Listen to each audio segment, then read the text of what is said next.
दोस्तों नमस्ते। महाराष्ट्र की राजनीति को झंझोड़ कर रख देने वाला एक वाकया महाराष्ट्र में होता है। महाराष्ट्र का बहुसंख्य मराठा समुदाय अपने आरक्षण की लड़ाई अब लड़ने लगा है।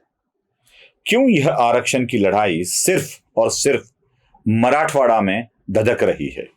इससे पहले भी आपने देखा होगा, जब मराठा क्रांति मोर्चा का आरंभ हो रहा था, मतलब कोपर्डी वाली जब जो दुर्घटना हुई थी, जो जघन्य अपराध कोपर्डी में हुआ था, उसके बाद पहला पहला बहुत बड़ा मोर्चा छत्रपति संभाजीनगर में ही हुआ था। छत्रपति संभाजीनगर, जालना या मराठवाड़ा की भूमि इसके लिए क्यों ज्यादा आक्रामक होती है? कारण यह है कि जब महाराष्ट्र राज्य की निर्मित की गई, मराठी लोगों के लिए महाराष्ट्र राज्य का निर्माण हुआ, मैं यही बात बार बार दोहराता आया हूं। पश्चिम महाराष्ट्र को संपूर्ण महाराष्ट्र समझना एक गलती है।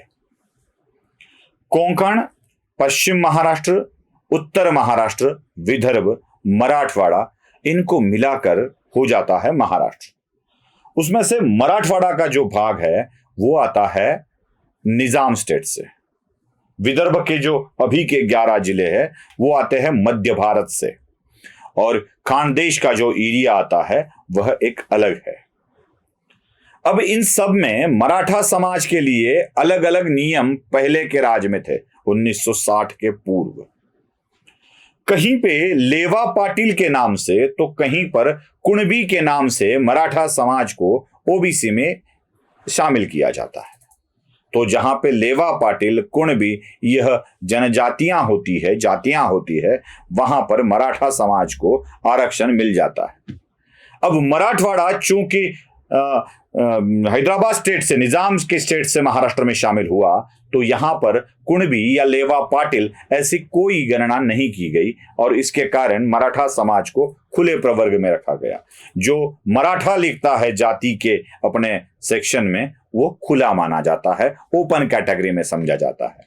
और उधर के मराठा लेवा पाटिल या कुणबी लिख लेते हैं तो वो ओबीसी में चले जाते हैं। मराठवाड़ा की भूमि इस आंदोलन के लिए इसीलिए तत्पर रहती है कि उन्हें भी उनका हक मिले।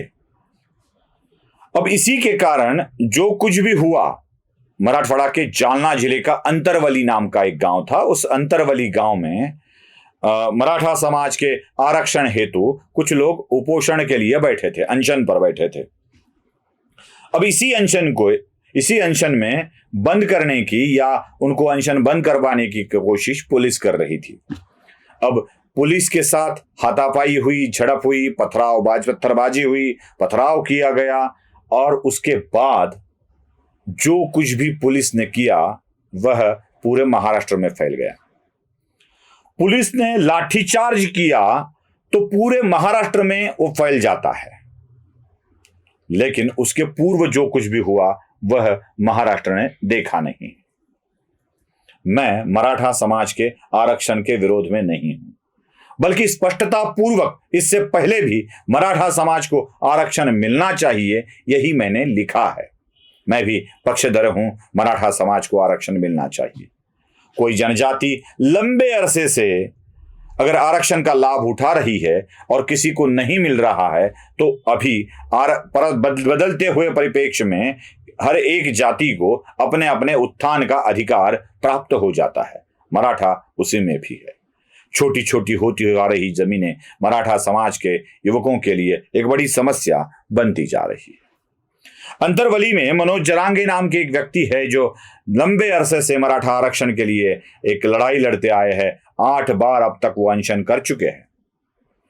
यह भी अनशन शांतता पूर्व तरीके से चल रहा था, लेकिन कुछ लोग ऐसे बीच में घुसे कि जिन्होंने इसको अशांत कर दिया। अब कौन घुसे, कौन घुसने वाला था, ये देखने के लिए पथरावबाजी कौन कर रहा था, ये भी देखना आवश्यक है। मैं कुछ अंश आपको दिखा रहा हूं उसी पथरावबाजी के, थोड़े से देख लीजिए, आपको पता चल जाएगा। मैं बोलते बोलते वह वीडियो प्ले हो जाएगा, वह आपको पता भी चल जाएगा कि पथरावबाजी हो रही थी। अब बात आती है पथरावबाजी के बाद क्या हुआ, इस पथरावबाजी में क्या हुआ। मैं कुछ तस्वीरें आपको दिखा रहा हूं। मराठा समुदाय से जुड़े कुछ पुलिसकर्मी या अधिकारी भी है जिनके इतने सारे जख्मी अवस्था में आपको दिख जाएंगे। लगभग 54-57 कुछ तो अधिकारी और कर्मचारी घायल हुए हैं। अब तस्वीरें आप देख रहे हैं, एक एक एक एक एक एक एक एक करके तस्वीरें आप देख रहे हैं। आपको पता चलेगा कि कितनी गंभीर अवस्था पुलिस कर्मचारियों की उस वक्त हुई थी। अपना ही कोई पीट रहा है, राज्य की पुलिस पीट रही है, पत्थर खा रही है, बुरी तरह से जख्मी हो रही है, लहूलुहान हो रही है, तो पुलिस ने तुरंत उसके प्रतिक्रियावश अपना डंडा चलाना शुरू कर दिया और उस डंडे का कारण हुआ कि बहुत सारे लोगों में पुलिस की बदनामी हुई। फिर जो कुछ भी हुआ आपने देखा है। कुछ बसेस मैं भी आपको दिखा रहा हूं जली हुई, वो जली पूरी जली बसेस भी आप देख रहे हैं। जब भी कोई कुछ करना होता है तो बसेस को ही जलाया जाता है। वो सारी बसेस आप देख रहे हैं किस तरह से जल चुकी है। कुछ कुछ बसेस की आग तो अभी भी धधक रही है, उसमें से धुआं निकलता नजर आ रहा है। राजनीति तो पूरी तरह से हो रही है।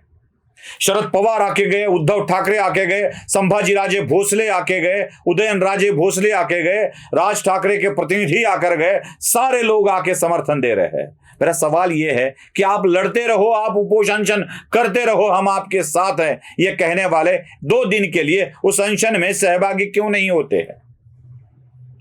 मरे तो जरांगे और अंतरवली गांव वाले, भूखे रहे तो जरांगे और अंतरवली गांव वाले, और राजनेता इसमें अपनी अपनी रोटियां सेक रहे हैं। पुलिस का कोई नहीं सोचता है, कोई नहीं सोच रहा। भले ही पुलिस कुछ बातें गलत करती हो, लेकिन इस वक्त पुलिस के साथ गलत हुआ है ये कोई भी बात नहीं कर रहा, न उन तस्वीरों को दिखा रहा है, न उन तस्वीरों को बता रहा है, न उनकी कहानी कोई बता रहा है। पुलिस ने डंडा उठाया क्यों, यह बात भी समझ लेना जरूरी है दोस्तों।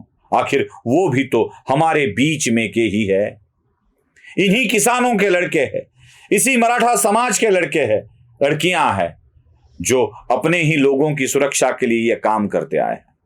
क्या पूरी तरह से पुलिस के ऊपर आरोप लगाना सही है या गलत, ये आपको ही तय करना है, क्योंकि उनकी साइड कोई नहीं दिखा रहा है।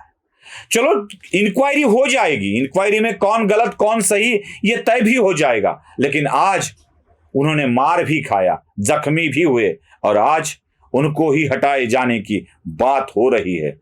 पुलिस ने भले ही मारा होगा, लेकिन इन्होंने भी मार खाया है। यही आपके सामने मुझे प्रस्तुत करना था। नमस्ते।